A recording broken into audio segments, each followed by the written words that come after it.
गएर हामी यसरी नै प्रभुलाई सेवा नगर्ने त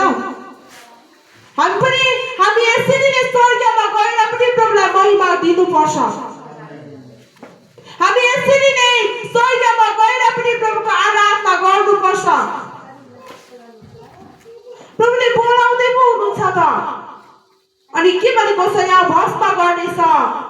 यदि तपाईले आफ्नो दुष्ट काम छोड्नु हुँदैन भने नि तपाईलाई त्यो दिन भस्म गर्नेछ यदि तपाईले आजको दिन प्रभुको वचन सुनेर आफ्नो हृदय फर्काउनु हुँदैन भने तपाईलाई त्यो दिन चाहिँ नि भस्म गर्नेछ त्यो आगोले यदि आजको दिन तपाई प्रभुको अगाडि आएर आफैलाई नम्र तुल्याएर प्रस्ताव गर्दैन भने नि त्यो दिन तपाई मर्नु हुनेछ त्यो दिन तपाईलाई कसले बचाउला प्रभुलाई छ कोही बचाउने प्रभुलाई छ तपाईलाई कसैले सहारा दिने प्रभुलाई को छ होला तपाईलाई बचाउने